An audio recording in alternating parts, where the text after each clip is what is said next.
Hello everybody. How are they? So today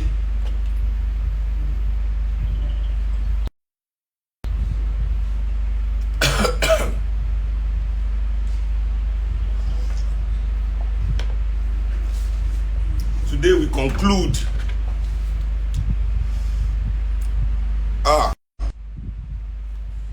okay. Hello everybody. I know they won't attack my network early today, but I know I just start. I should say it will work now. So to finish the letter.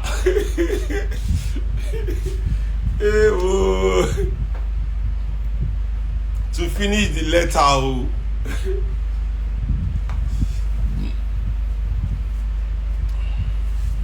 So now they hear me when I'm sure the network is tops, right? Obviously you know say at the cutoff. Yes, so today we'll finish this live.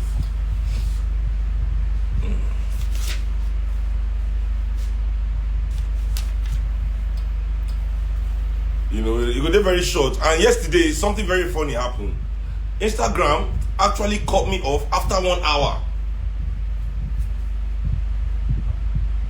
Instagram cut me off after 1 hour, fam. First time ever. You know, when people they always tell me say Instagram live now only 1 hour. After 1 hour, Instagram will cut you off. I thought it was rumor. It never happened to me. 76 minutes, 86 minutes, 96 minutes, whatever. I'm online. Instagram just allow. You know, everything is just smooth. But yesterday, I can't see timer countdown. I never see countdown for my life before. I was shocked. You know, so whatever it is, you know, please guys, give me back my original privilege. Let me continue as I like. I mean, Instagram. I know we're not the best of friends, but come on. Yeah, so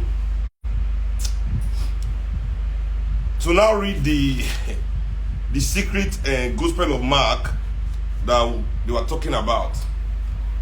So in case you are not on this live yesterday,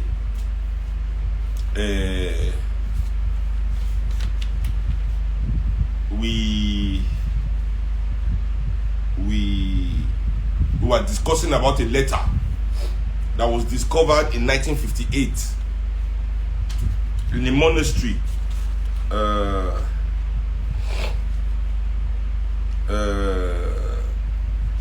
Yeah, was it in France? Wait, let me check again. Sorry guys. I think yes, in Alexandria in 1958. Yeah, just to be sure, so that I'm not giving you people. I don't like giving my listeners false information. Yes, the monastery was near Jerusalem. It was a monastery in Jerusalem. Gone. That's where they discovered this letter, you know, which contained a missing fragment of the original Gospel of Mark. You know, so as I was explaining to everybody yesterday, you know, even though we have the Gospel of Mark in the Bible, Matthew, Mark, Luke, and John, those are not the original texts. The original texts are kept in secret by the Vatican. They are called the true text actually called secret gospels.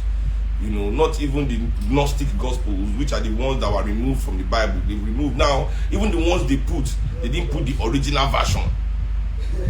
They put the version they feel will be suitable to convince you that Christianity by Europeans is the best. They didn't really put the truth inside. You know, so this is an editing of the editing. I mean, it's too much. Editing the editing. Then hiding it. Come on.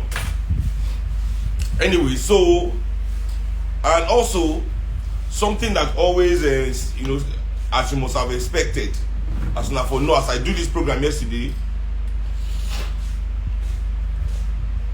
many Jesus people left and right try to save my soul. Immediately, Seun, you want to go to hell? Which kind of thing? This one, blah. So I tell anybody that is trying to convince you, to become a Christian or Muslim because Jesus Christ and Muhammad are coming back. Just ask the person one question. This is what I always say to them. Do you have bank accounts? Do you have bank accounts? The person will say, yes, I have bank account. And I tell him, if you have bank account, stop bothering about where I'm going, because it's anywhere I'm going that you are going. See, nobody with bank account can go to heaven. Trust me. And I'll tell you why. What the number one criteria for entering heaven, the number one criteria of entering heaven, listen, is that you must believe Jesus Christ and Muhammad are coming back now. Not tomorrow, not next tomorrow, not next year, not 10 years time. You must believe. If you don't have that belief, then you cannot say you are a Christian or Muslim. You must believe that Jesus Christ and Muhammad are coming back right now. Boom. They don't show. Do you understand what I'm saying? That is a core belief in the tenet of this religion. Core. You must believe they are coming back now. So, if you believe that Jesus Christ is coming back now, how can you be saving for tomorrow? That means even though you believe Jesus Christ is coming back now, you still don't really believe. You are planning for tomorrow. Your bank account is the evidence. Your bank account is the evidence of that. Once you have bank account, it means you don't truly believe Jesus is coming now. Somewhere in your heart, there's doubt. Just like me. You are like me. We are going to the same place. Forget it. Don't come and preach to me. Before you preach to me, close the account. Live by the day. Jesus Christ said, right now, live by the day. The Abrahamic religions are a religion of now. You understand? You cannot be planning for tomorrow, planning and be saying you believe Jesus Christ is coming now. Jesus Christ, whatever you make today, spend it. What you can't spend, give it out. Preparing for the coming. If you can't prepare like that, trust me, you are deceiving yourself and some other people, but you will not deceive me. So anyway,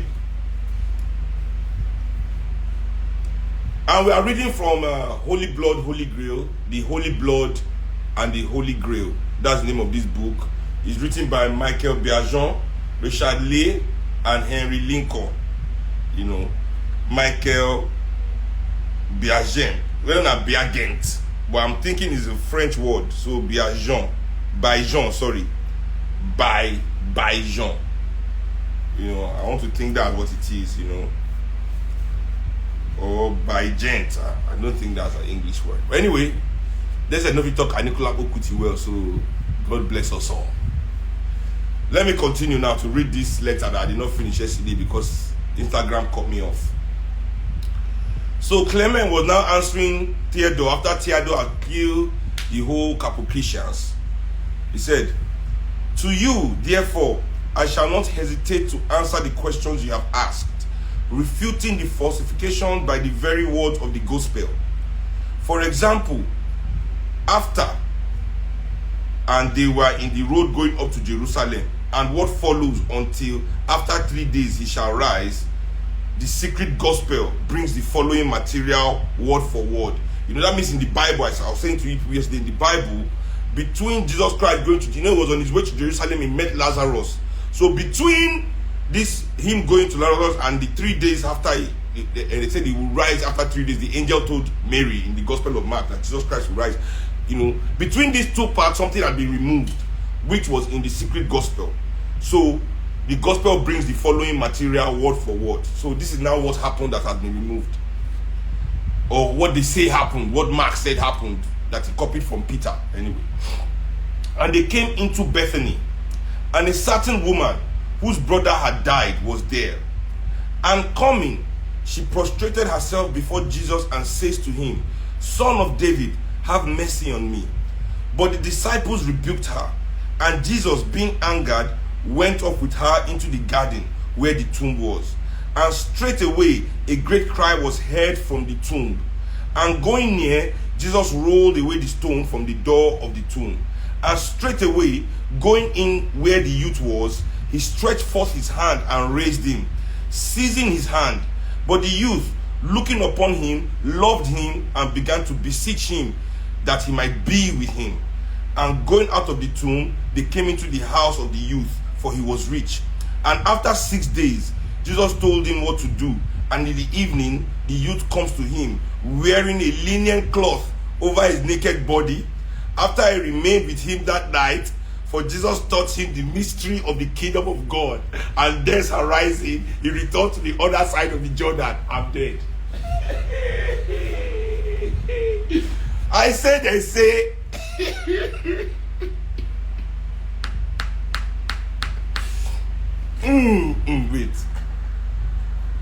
wait. I say, let me repeat again. Mark said Peter told him. I will repeat this passage again, in case you people did not hear what just happened here. Whoa! And they came into Bethany, and a certain woman whose brother had died was there. And coming, she prostrated herself before Jesus and says to him, Son of David, have mercy on me. But the disciples rebuked her, and Jesus, being angered, went off with her into the garden where the tomb was. And straightway a great cry was heard from the tomb. And going near, Jesus rolled away the stone from the door of the tomb. And straightway, going in where the youth was, he stretched forth his hand and raised him, seizing his hand. But the youth, looking upon him, loved him and began to beseech him that he might be with him. And going out of the tomb, they came into the house of the youth, for he was rich. And after 6 days, Jesus told him what to do. And in the evening, the youth comes to him, wearing a linen cloth over his naked body. And he remained with him that night, for Jesus taught him the mystery of the kingdom of God. And thence arising, he returned to the outer side of the Jordan. What kind of mystery must you learn naked? All these pastors will be telling our wives to wear under the cloth, they tie under the wrapper. Jesus, I don't die you.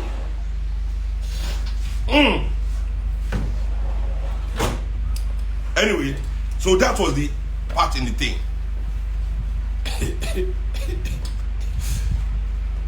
This episode appears, so now the authors are explaining. They say this episode appears in no existing version of the Gospel of Mark.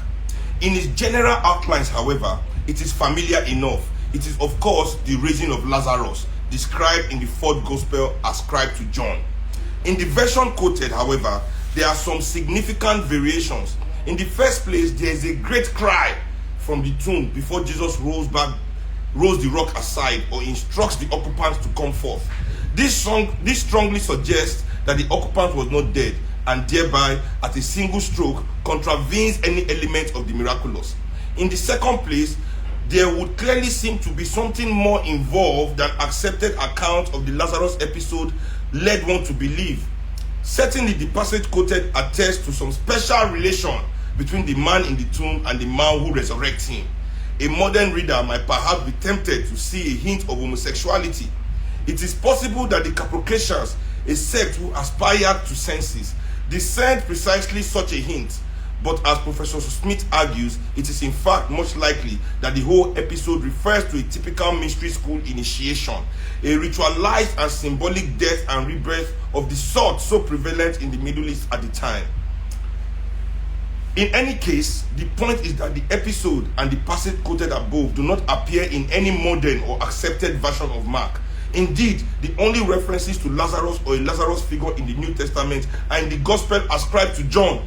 It is thus clear that Clement's advice was accepted, not only by Theodore, but by subsequent authorities as well. Quite simply, the entire Lazarus incident was completely excised from the Gospel of Mark.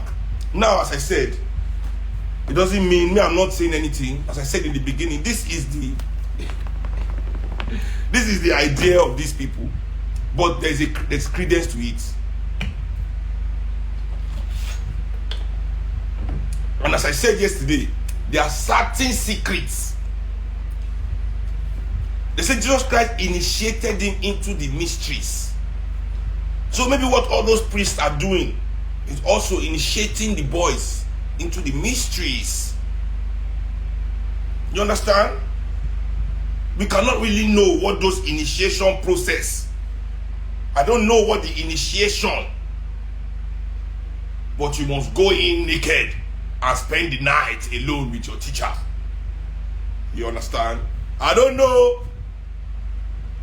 As I say, I don't know what process is happening inside. But I know you must go inside naked and spend the night with your teacher. That's what's up. And so for me, that is the end of this topic about Jesus I know. In conclusion, so as I said, in conclusion, the Jesus Christ with me I know is so many different guys, so many different people that they just brought together, tell the story of different people, mash it together and make it into one figure. You understand? So we as a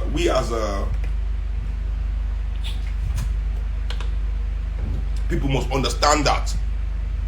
And in conclusion, my point is this: if we as African people all follow Jesus Christ because they tell us that Jesus Christ died for our sins, tell you Jesus Christ died for you, Jesus Christ died for you, I always say, even though Jesus Christ died for me, Jesus Christ no say him go wake up. Jesus Christ died knowing that he will wake up. Right? So, what is hard in dying for you if I know I will wake up? If I know I will wake up after 3 days, dying for anybody is not going to be hard. So, what really irritates me about African Christianity and Islam is that we praise these Arabic and European saints that gave their life to further Arabic and European culture. Saint Valentine, Saint Andrew, Saint Augustus, all these saints that died for different things in different times to further European culture and society. We in Africa, we venerate them. But the thousands of Africans that have died for us as Africans to be free, we completely ignore and forget them. Is it because they cannot resurrect? But I believe that people will die for you without the promise of resurrection are greater than those who die knowing they will wake up. Do you understand what I'm saying? Those that die for you without the promise of resurrection, they died knowing that that was the end of their life. They were dead, they were finished, and they still went ahead and did it for you and I to be here today. Why can't we respect them, venerate them, worship them the way we worship those that they say died for us, even though they know they were going to wake up?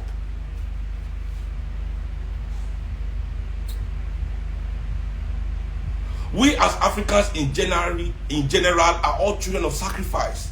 I've said this 1 million times. Everything we have done as African people is because Africans have paid the price for you to do it. Nothing you are doing today. You know, when Africans go around, I'm a self-made man. The biggest cowards in Africa are those Africans that go around saying, I'm self-made, I'm a self-made man. No African is self-made. No African is self-made. It is impossible for any African to say that they are self-made, because whatever it is you are doing today, that is, even though you are doing Yahoo, it is because Africans have fought for your rights to access the economic and financial and social institutions of this world. That's why you can use the internet. If Africans did not fight for our freedom and our right to vote and our independence and all these things that we died for, our right to education and all those things, do you think they will allow Africans go online today?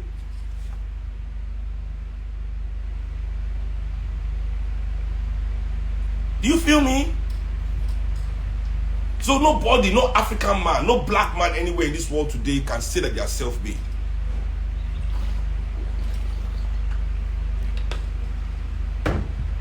It is a fallacy. It is an impossibility. We as Africans are children of sacrifice, and we must also respect the sacrifice. Just as much as we say we respect the sacrifice that gives us eternal life. Okay, fine. Somebody's sacrifice guarantees your eternal life. How about the sacrifice of the person that guarantees your physical life? Yes. Or would you rather be a Christian that is not free, or a Muslim that is not free? I'm asking, would you rather be a Christian that can't go to school, that cannot get work, that cannot vote, a Christian that cannot access any financial institution, that cannot get his own house, that is a slave, that is a colonial subject in his own land? Would you rather be a Christian like that? No. So your physical life, the quality of your physical life is just as important as the quality of this eternal life you say you are fighting for. So if eternal life, you are buying down to eternal life, investing billions in the name of eternal life, how about those that gave you the opportunity to make that billions you are investing in your eternal life? Their sacrifice is not important. So for me, I've replaced Jesus Christ in my heart with Kwame Nkrumah. I've replaced Jesus Christ in my heart with Che Guevara. I've replaced Jesus Christ in my heart with Fidel Castro, with Thomas Sankara, with Amilcar Cabral, with the great men, with De Pinto, with Saint Michel, with all the great Pan-African Sékou Touré, Cheikh Anta Diop, Jean-Henri Clark, Marimba Ani, all the great Africans, Harriet Tubman, every great African in this world, Bob Marley, my father, all the great Africans that have lived for us to live. All the great Africans that have lived for us to live. Those are the people that are my own Jesus Christ. You understand what I'm saying? So that for me is important. So that brings an end to this two-part series, The Jesus I Know. This is the conclusion. So thank you very much for joining me to finish this topic today. We'll do this again weekend. This weekend, our topic will be African time, the key to African liberation. I repeat, African time, the key to African liberation. See you this weekend. To you by Adam and Eve, your luxury home OS store. Of course, I have my unequivocal co-host, the Big Bird. Lagos, how on a deal? It's Friday morning. I was trying to not see my time for outside, though. Listen, when I woke up, I was like, what am I seeing? I say, the fog was out of this world. My daughter had not seen this kind of fog before. Oh, she didn't understand what was going on. Taking her to school, she's like, daddy, is anything going on? What go on? So you see this summertime, I don't know, it's like it's playing tricks on us, or it's playing mind games. Like, are you coming, are you not coming? Are you here to stay for a few weeks, or are you not? Because it's a bit confusing. I think it's the whole climate change thing. Oh, there you go. It is obviously that it's quite an unpredictable weather now. There's climate change happening. We have the entire corporate world to blame for that. Can you guys just be more green? Well, less plastic. When is Nigeria going to ban plastic? When Nigeria is as enlightened as should be as regards that. Because Ghana, they've banned the use of plastic bags. I heard. Nigeria. If you talk to Nigerians and you ask a lot of Nigerians, let me say a lot of Nigerians, why we should go green, they have no response to that. So I think a lot of enlightenment needs to take place as regards climate change and what we could do as citizens it's difficult for Nigerians to engage with all those kind of socio-political issues because we just can't afford it. But there were monies sequestered. No, I mean, I'm not talking about even the government. I'm saying like personally, privately, like the simple things we can do to encourage the health of our environment. Those things are difficult for common people to do. In fact, I don't even think Nigeria should do it, but how much light are we using? Where is the light going to create the climate to waste to waste energy to create the pollution? What is Africa's carbon footprint? Wow. Let's calculate the entire African carbon footprint. I'm sure it's not up to the carbon footprint of just London. alone, you know. So maybe we're not adding too much in that aspect. Yeah, we probably aren't. Well, let's start with even enlightenment. Let's understand what climate change is and how we all play a role. But that is another conversation for another day. Welcome to another episode of The People's Perspective. We have some stories that we're going to be delving into today. Remember, Delve. I love some English words. The People's Perspective is brought to you by Adam and Eve. All right, let's start off with this particular story as regards the amendment of the Constitution. The House of Reps have rejected the idea of state policing. So 14 voted against it and 11 voted for it. Now, we know that there has been heavy criticism as regards our current structure of policing, which is the federal structure of policing in Nigeria. We make that superintendent of police one beat Sanwo-Olu for my good.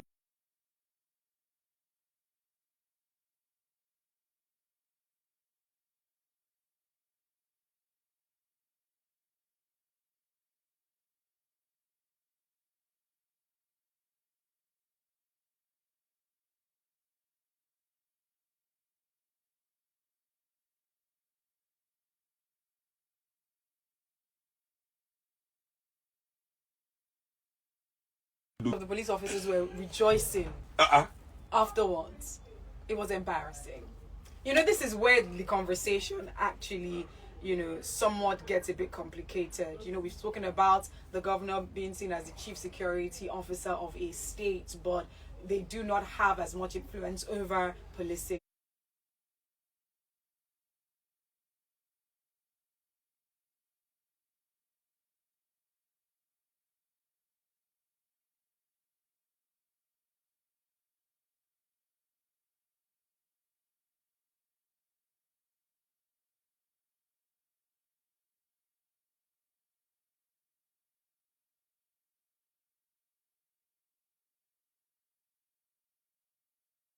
Now, just speaking about, our current structure, which is the federal structure of policing, one of the criticisms that we have faced in recent time and in so many years is the fact that we are structurally deficient to contain the gravity of insecurity that we are seeing and facing now in Nigeria.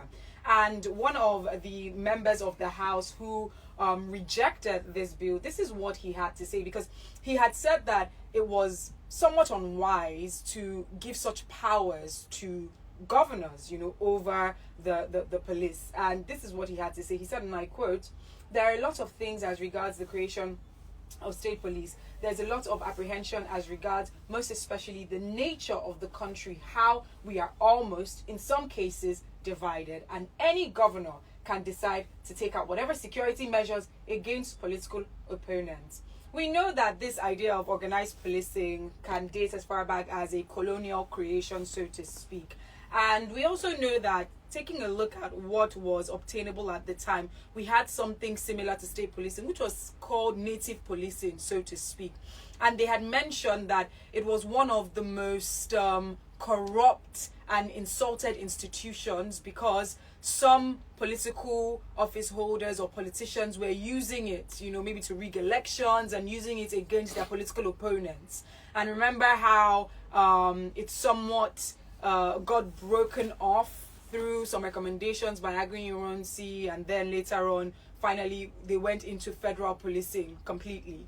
And we've seen that in the past, something similar to state policing has existed but has not worked, because they said it was being abused and they were using it, as a form of, political thuggery against their opponents. But people are still asking for state policing today. So, Seun, just taking us through, what was obtainable before in the past when we had native policing, and with people pushing for state policing right now, saying that the federal government is inundated with other issues for them to focus on insecurity. So what's your take on that? No, I think this decision is not a decision about the welfare or the security of the people. It's basically how would I put it, a political decision. They didn't make the decision based on being prudent or being constitutionally justified. Because if we're in the federal system, states must have the power to police themselves. I mean, even local governments, you know. So in America, for example, you know, you have local, state, and federal police. Federal police is FBI.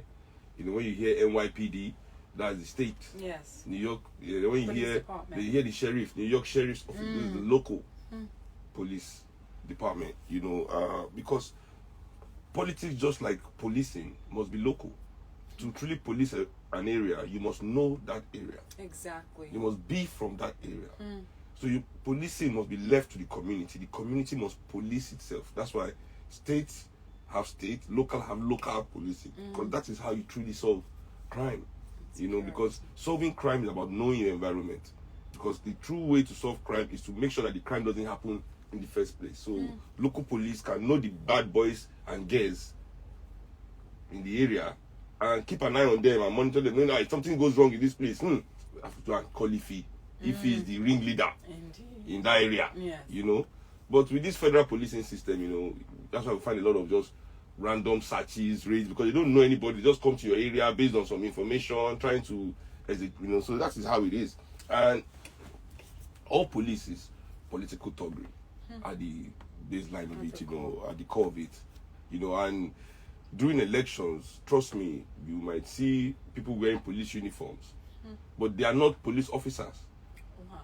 You understand?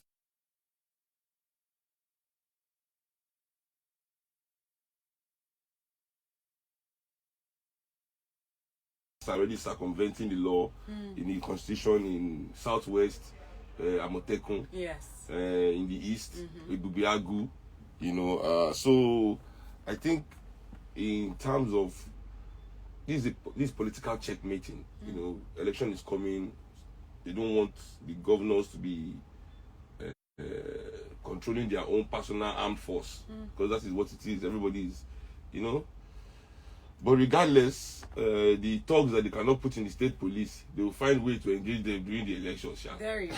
Me, I know that, but we Nigerians, we must understand that we need such policing for our own security. We need to demand that power be devolved, Yes.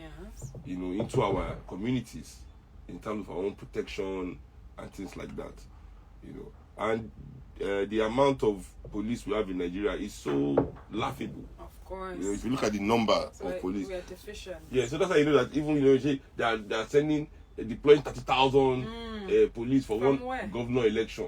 Wow. So when we're now having national election, they have to send happens? 30,000 to all the 30 states. Do we have 900,000 police officers? No.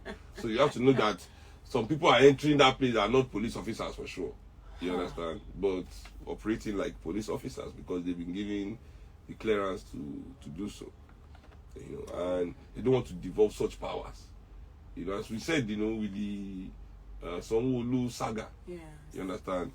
The police is the way the federal can, you know, blackmail, intimidate, checkmate the governors. You know, Obasanjo did it a lot. Send a hostile police commissioner to your state. Wow. To make sure that nothing happens in that state, you know, that without the federal government approval. You know, yeah, and also for rigging elections, you know, they control the commissioner of police of the state. You know, the security of the election will be compromised or strengthened, whichever favors the ruling party. You understand? So really, with the governor of each state being the chief security officer, you know, having authority or power over the security votes, you know, what was that even created for in the first To share place? money. Yes, to share money to whom? To themselves. So the governor, that's what justifies the governors have sold their birthright for security votes. Wow. So instead of, in the beginning of this our 1999 election, democracy, saying, oh, we need our state, they agreed on the same security votes military administrators used to collect. You understand? So the government just gives you this bunch of money that nobody knows, in the billions every month, that you don't have to account for. It is not in the budget. This money is just given to you to make sure your state is safe. It's safe and secure. So now you have the security vote money with you. So now it's your job you call a commissioner of police, you give him his own, say keep eye and do your job. You call a LASMA, you give a guy of LASMA, you give a guy of rapid response squad, all the security outfits, the soldiers, you give them their own. Navy, Air Force. Everybody that operates in your state will get something from you, but you keep the bulk. So it's interesting. Why was it agreed? Like, why did the Constitution make provision for that? And it's not constitutional. It's not constitutional. Wow. It is not. There's no security vote in the Constitution anyway. And so, if the federal government has agreed to the security votes, where they are giving, because the truth is, yes, the governors may not have authority over the police officials, but when you have power or influence over this amount of money, exactly. So that's the thing. So the commissioners have to be loyal to the governors exactly. to collect their rabbi Yes. every month. You understand? So that is how they want you to control. That's how you're the chief security officer. Wow. Basically, you're the chief sharing officer. See, that's CSO. They say CSO, chief security. He's chief sharing officer, really. And then there are commissioner that's the pretending that came from after. He's not in the sharing of Lagos State. His own sharers told him what to do. Oga, wow. we bulldoze you at this BD. All right, so moving forward, Nigeria police. What do we do? Like, how best now that we can see the House of Reps have rejected the idea of state policing, and clearly we're in a position where our security is quite volatile at the moment. We need help. We need all hands on deck.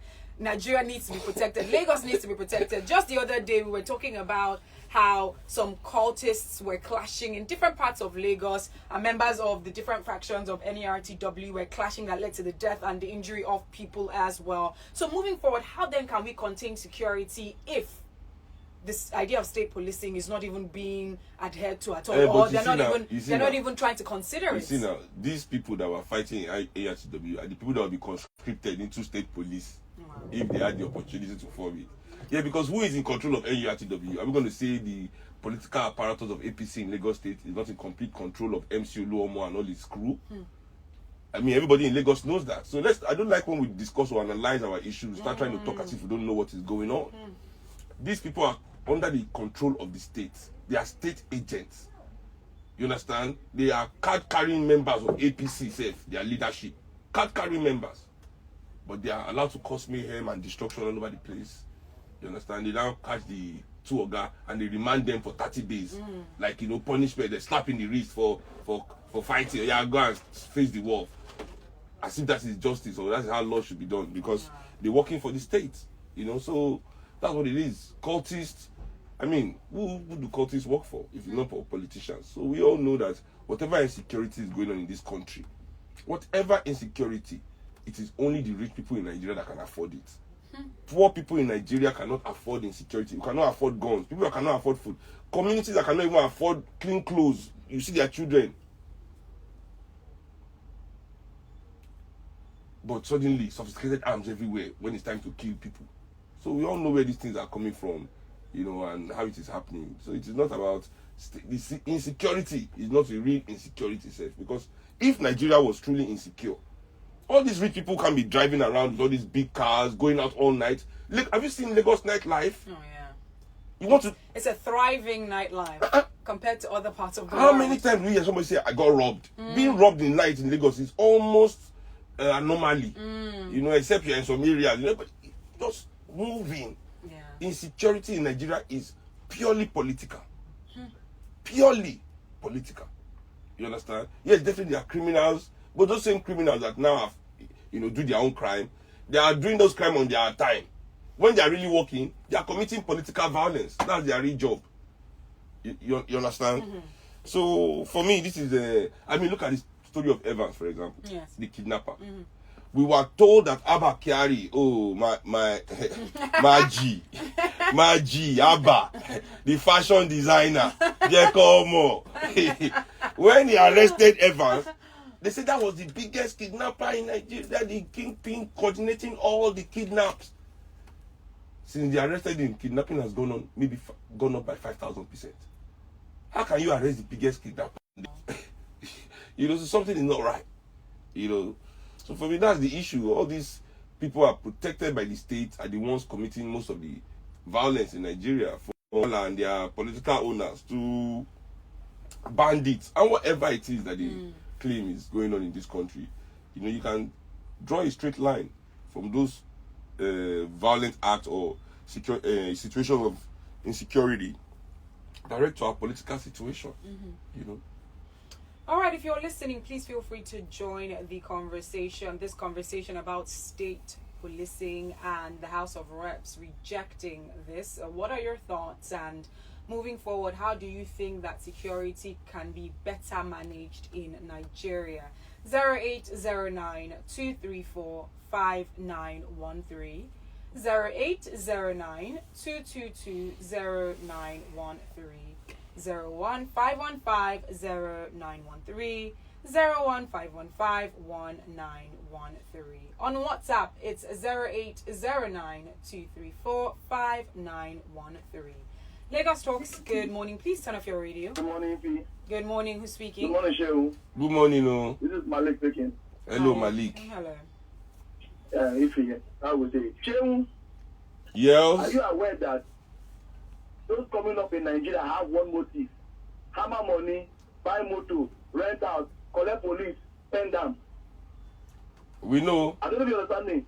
Everybody wants to oppress everybody. Everybody wants to oppress everybody. So the big men now does not want the younger, the upcoming ones to even enjoy.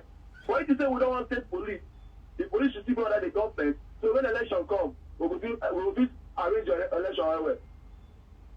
But you don't get the point. When they talk about say weapons they everywhere, why do me when he there now? The captain wait there when they arrest them, and when they make those people kill the other policemen. What do we hear about them? Nothing. Look, everything in the country is organized, and they know how they play the game. If we the people don't sit down and say enough is enough, our mumu don't do you think the country will move forward? So no matter how you speak or how you talk, how many young men will listen to your point and say, Seun is correct? Now that I will say, I better leave and join the get to my time, go have my money, get my security to go do what I want to. We all have this problem, Seun. Till we come to our senses and say, enough is enough. They will never change. Thank you. Thank you, very Malik. much.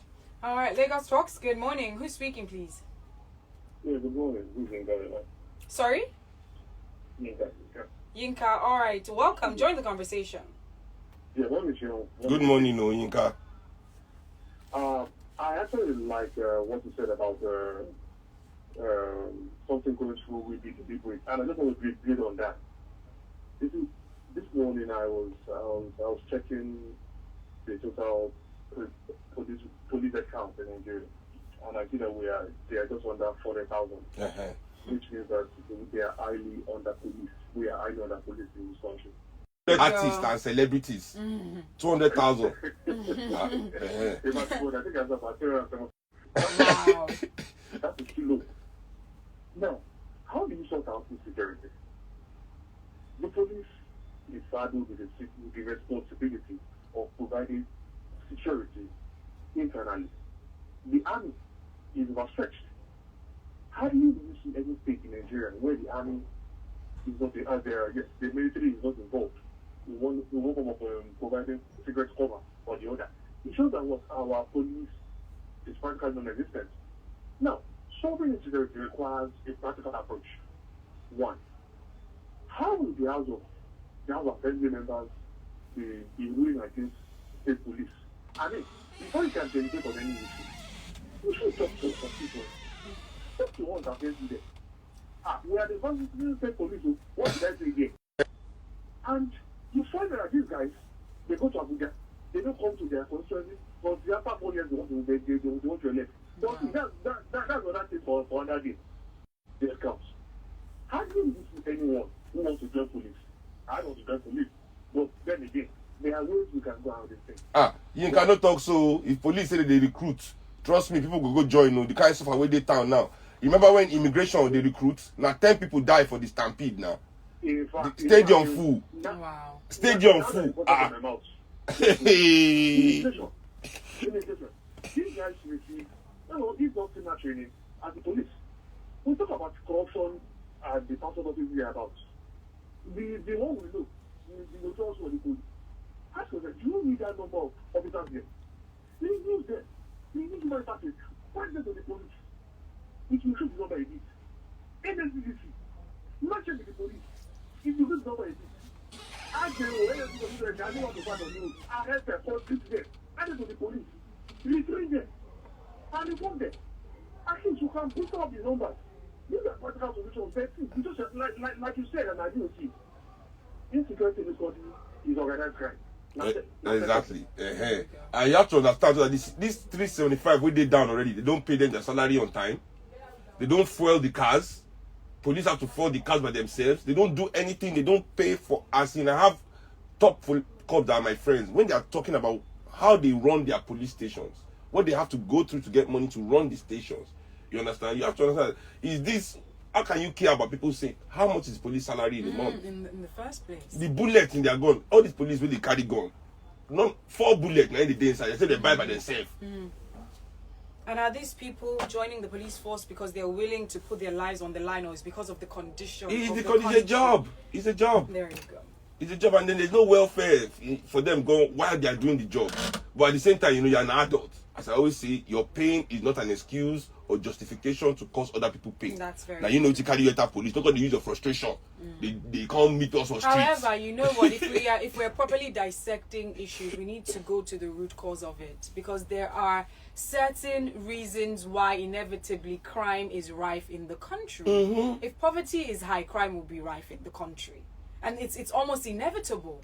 So if we're being very honest, if we take a look at the very debilitating state of the police colleges, starting with that, and then putting these same people to actually protect the lives of people that they are seeing that some of them are thriving, why do you think that some of these police people make it a duty to oppress other people? Because they are being oppressed as well. Yes, and it is such a shame that the training they receive, the way they are trained, the dehumanizing There you go.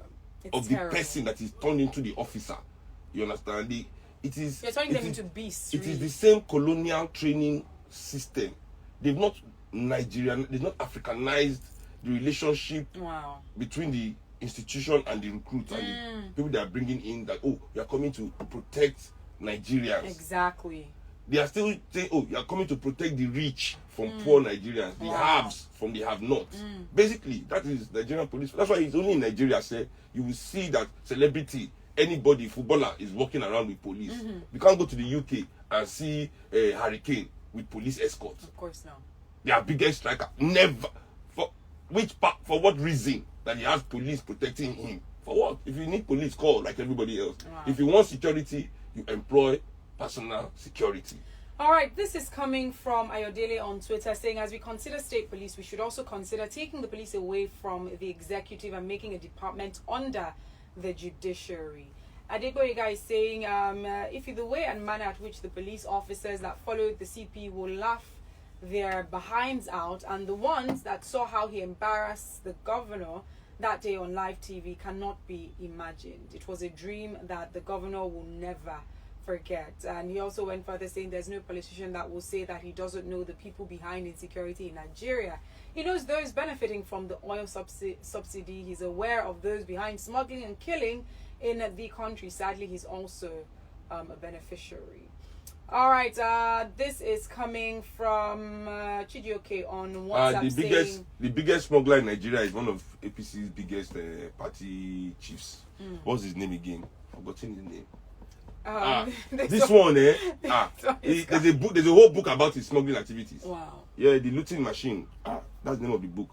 And I've forgotten his name. I can't believe his name just escaped my mind right now. Yeah, he's Baba.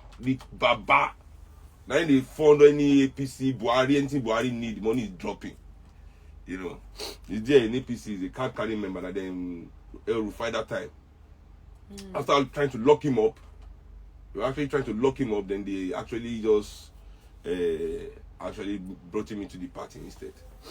Interesting story about the guy. That's very interesting. All right, this one is coming from Chijioke, saying, on the issue of state police, we are overdue for state police in Nigeria. The argument that the governors will use them against opponents is hogwash. The federal government is guilty of the same thing. If we start state policing, we use the laws and the courts to check the politicians, and with time, things will improve. The present government and National Assembly are anti-people. This is coming from McDaily, saying, shout out to Ify and the Big Bird for putting the people in perspective. Joash is saying, for me, having a state police should go with greater state resource control and independent local government system. Exactly. But the selfish government will not agree. This is coming from a listener saying, kudos to you, Seun. You've said it all. Our major problem in this country is Nigeria's governors and the National Assembly. They know the right thing to do, but they refuse. Kalewensky is saying there are two categories of people who love Nigeria. The first category are the likes. All right, I'm guessing that's not for us. You're saying, in my view, decentralizing the police is the way to go. But beyond that, we need to find a way to make our institutions strong. If not, we will decentralize and nothing will happen. Damian is saying, until we realize that our politicians are using our national resources for their personal gain, we will keep talking and repeating 1960 agenda. This is coming from a listener saying Burgess's The Looting Yeah, that's the Machine. book. Lagos Fox, good morning. Please turn off your radio. Good morning. Good morning. What's your name? My name is Balogun from Bogota. All right, let's hear you quickly. My whole view is state police are already, I don't know on what state. We have a state police. Only we are asking them to be now registered fully. Truly, if you want state police in Lagos, even though you recruit those graduates, they will put those Oluomo and the others anyhow to control them. It will result to the same thing. They will be the one to have access to that state police. It will result to the same thing. Thank you.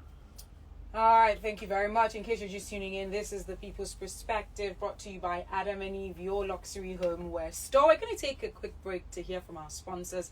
After that, let us move on to the next story for today, where the federal government is saying that 500,000 bank accounts have been found where apparently civil servants put and pack and push and store money. And of course, people are saying these are stolen funds. So we're going to be taking a look at that and taking a look at corruption as a whole, and if there is a possibility that corruption can be completely curbed in Nigeria, and how. Stick around.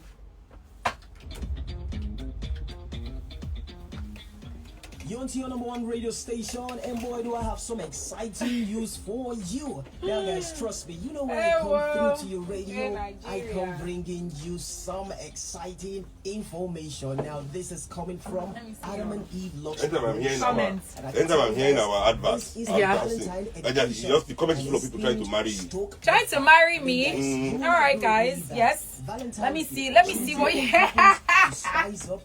Let me see what your proposals are like, guys. Let me see. Bring them through. Just how much you care. And we've come to understand that for many couples, Valentine is more than just but this one he's always watching the show to make sure I'm not too stingy. That's why I'm not sure he doesn't Hi, participate. Take some time out to put more Truth, Alpha. Happy trip, Chop lucky. Mr. T. Hi. He's Mr. T from Italy. Yeah, Mr. T. Which number? What's our WhatsApp number? 0809 You know, 234 591.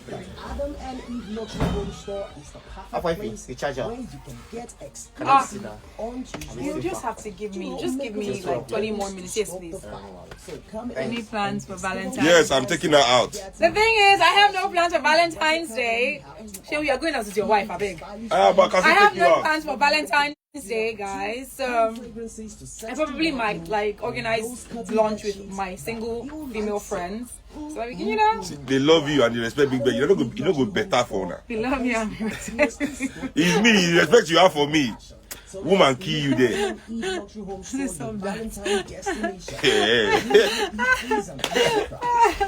So that's all the exciting information I have to share with you from Adam and Eve. Make that one stop today at Adam and Eve Luxury Home Store and have yourself an unforgettable Valentine this year. Alright, till I catch you next time, it's peace.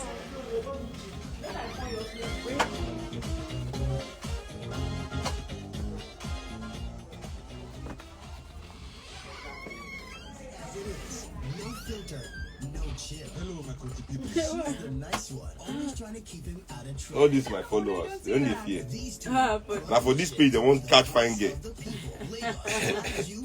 Hey, two vex not ready to keep us already, so I mean, we're all good. So we're all Join us every No, I know Friday, it. 1 a.m. to 12 noon on our brand new show. Come, all of you should stop it. Father, help us all. To Seun kuti of the people's perspective every Friday, 11 a.m. to 12 noon on Lagos Talks 91.3. Tunji say he won't invite you for Valentine for Italy. Ooh, Mr. T. Mr. T, now wow. Send everything, the private jet or the first class flight ticket, and everything else that's necessary for me to come through. I mean, Valentine's Day should be a public holiday, so I'll be there. And me, your friend, Mr. T. Never have I been invited to Italy. To Italy. Alright, we're going on. Alright, welcome back. It's 11:39, and to everyone who's watching us live on Big Bird's Instagram page, thank you so much for coming through, and thanks for your nice comments talking about what plans we have on Valentine's Day. You can see what Adam and Eve has in store for you for Valentine's Day. So to all those asking on Seun's Instagram live, Adam and Eve, we've been playing that for you to so that you have plans for Valentine's Exactly, Day. you know So the kind of things we like here. Exactly. You know the kind of things we like. So go to Adam and Eve. You know all this I like if it's not for mouth. Let's arrive here on that day and see things happening in the studio. Of course. You know, Let's see the gifts. If I look at the gift, I'll know the person that is worthy. Worthy. You understand?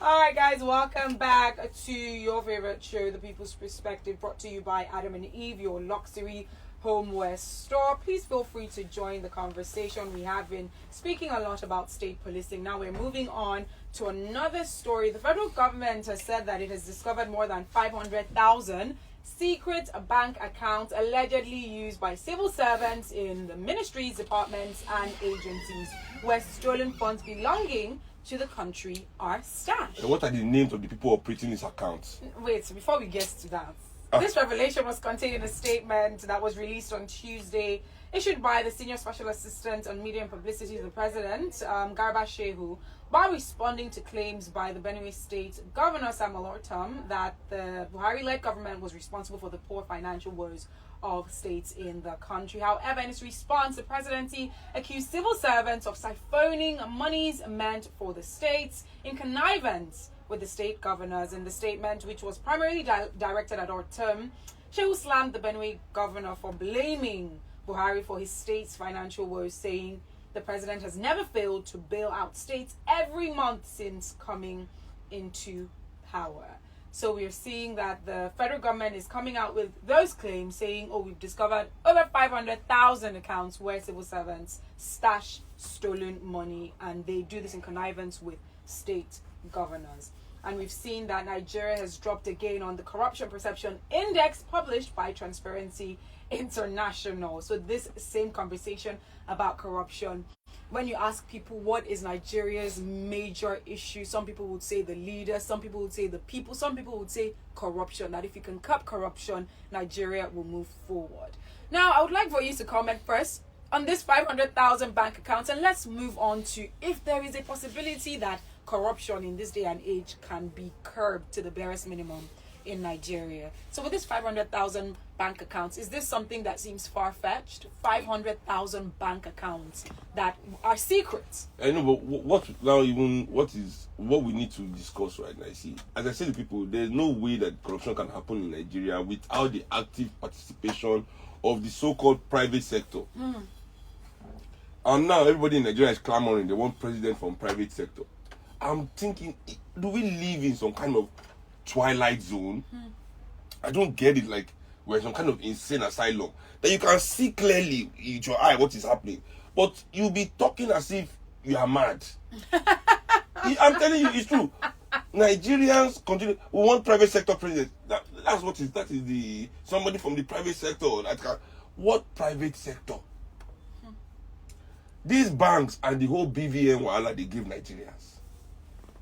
that because of we must have BVN, so that people will not be operating secret account. Now we are still finding 500,000, not one account, not 1,000 account, not 10,000, 500,000 account, 500 as my Igbo people say, 1,000, 500,000 accounts that are secret upon saying there is BVN. So who are the MDs of these banks?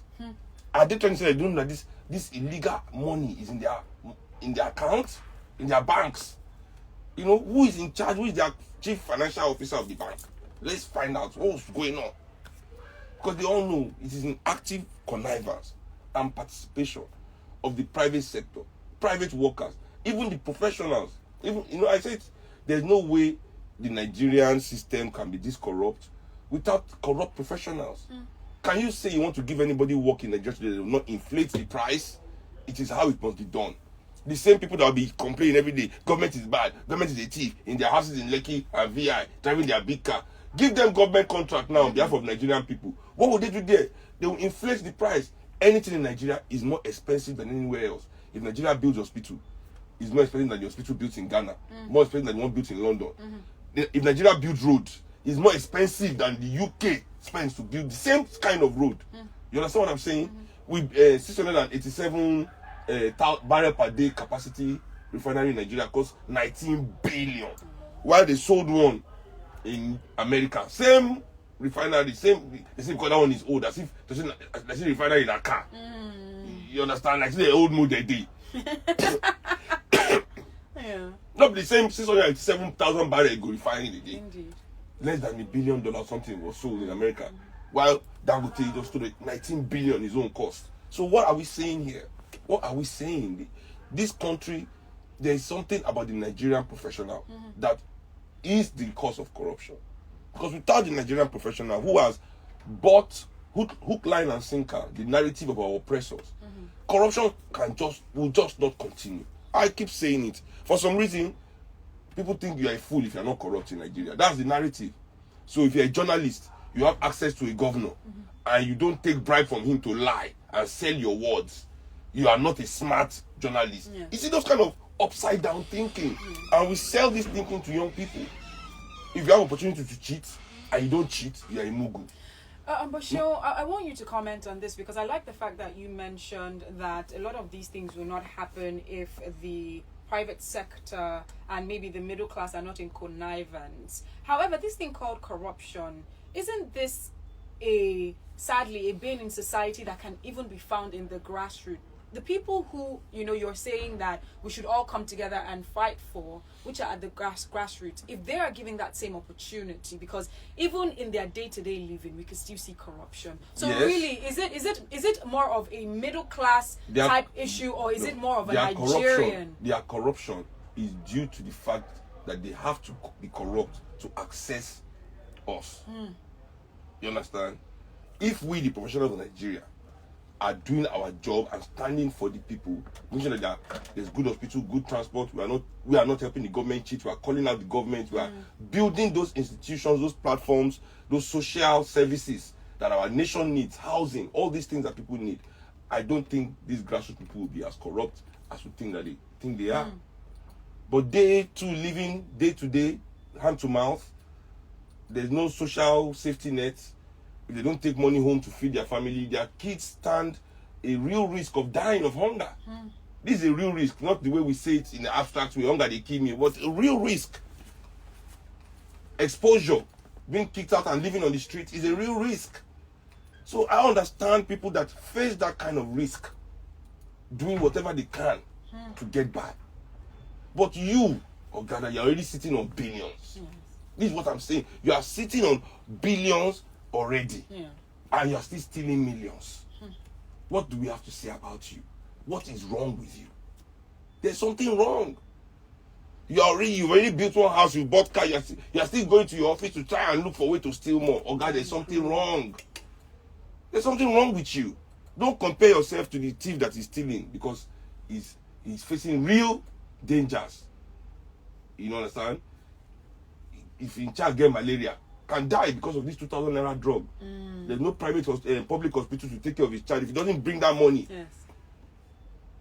Are your own children at risk of dying from malaria? No. But you still go and steal millions. For what? So I think if we, the Nigerian professionals, begin to do what we ought to do.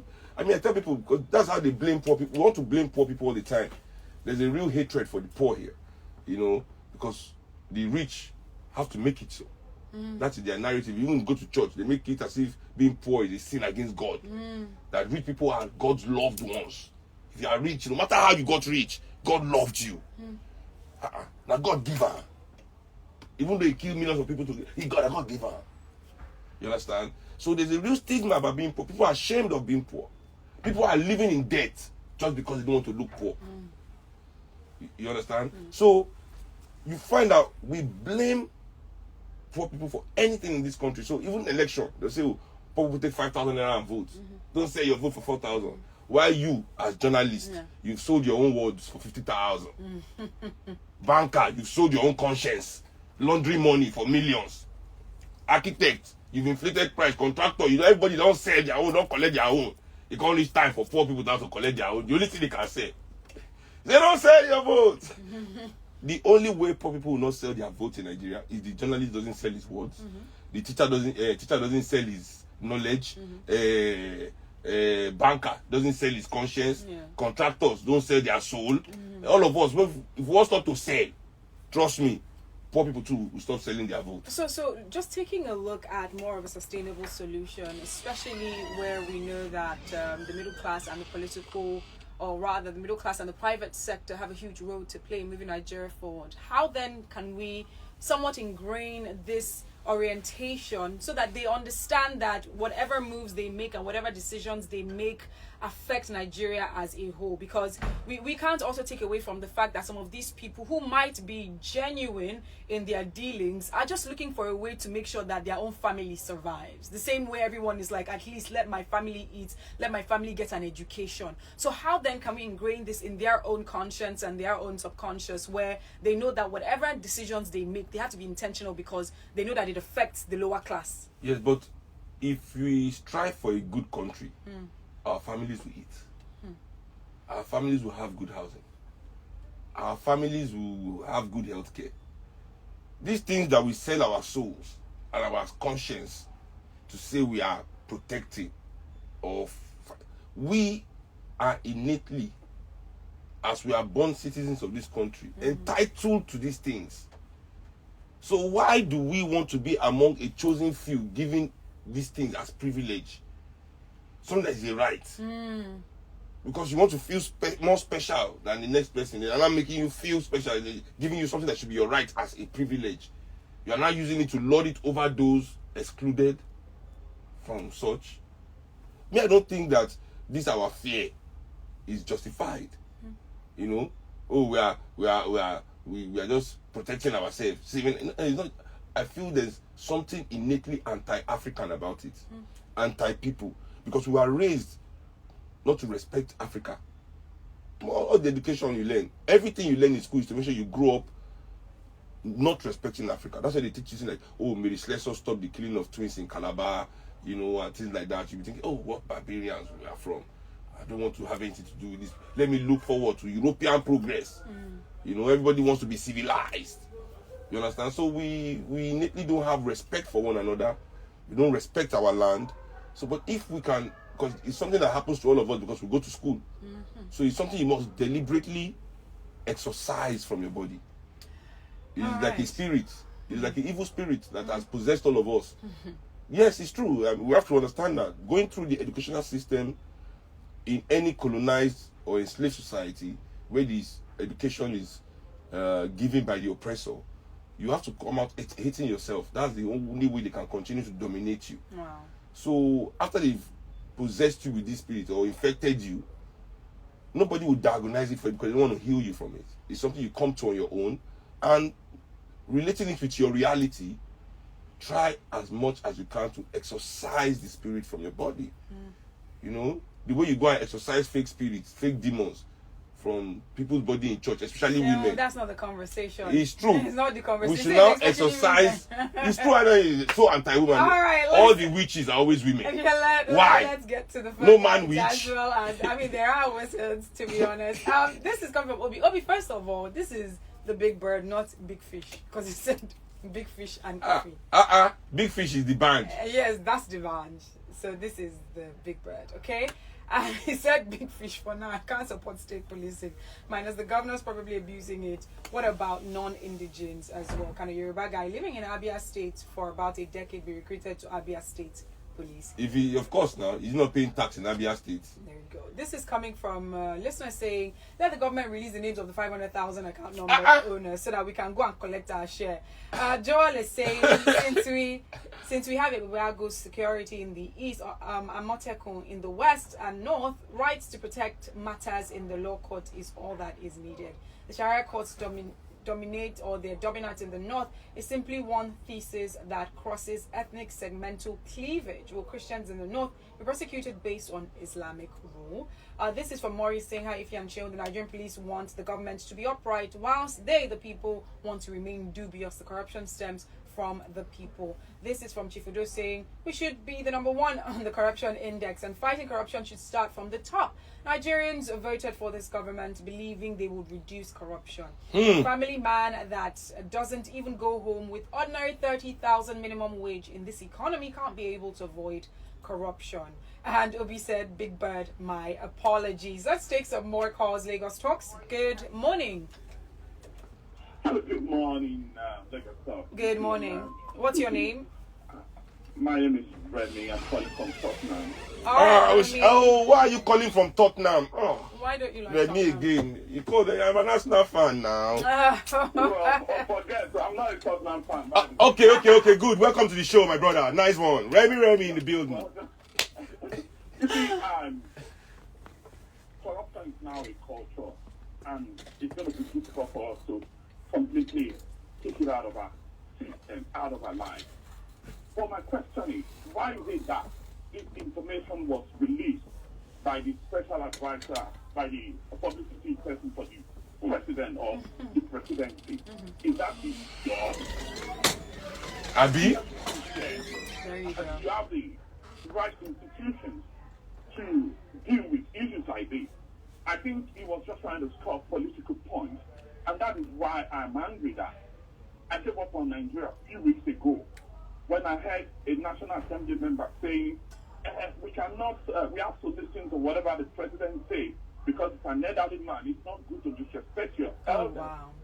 And I was like, how dare you? Who disrespect you? How did you get there? You know what I mean? So that's why I'm begging people. They're not doing us, yeah? We must ensure that anybody that has no functioning brain, if they are there now, keep them out.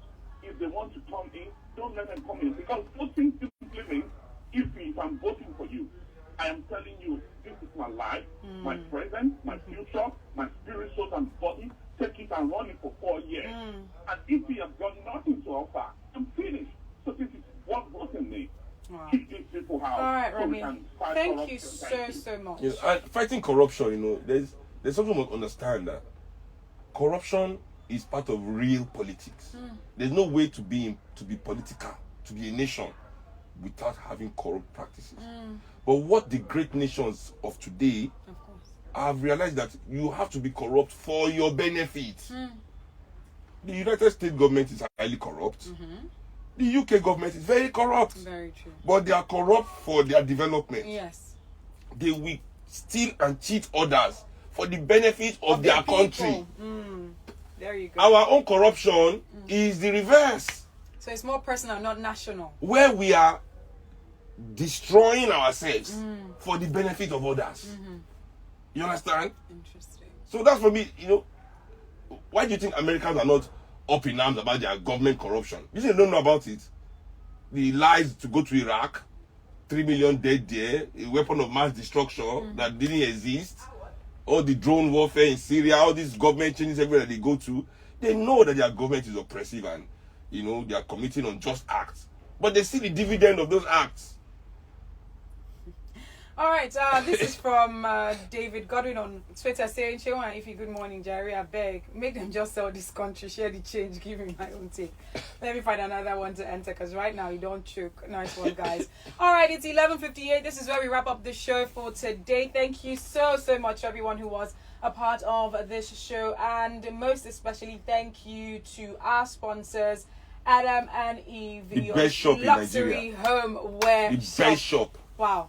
Seun, I don't know if NBC will be happy with me. So is there criteria for best shop? Anybody is a subjective. It's a subjective. Indeed. Something. It's the best shop to me. To you, Seun. Yes, and it's the best shop in Nigeria. To Seun Kuti. All right. So before saying goodbye, Seun, it's always a pleasure, hosting the show with you. Before saying goodbye, any words? You can follow on our social media. Twitter is back, so at Real Seun Kuti. Facebook, Seun Kuti. Instagram, Big Bird Kuti. And as always, starting the weekend great with the graceful Ify by my side. Just getting some of that vibes to release into the environment is all the climate change efforts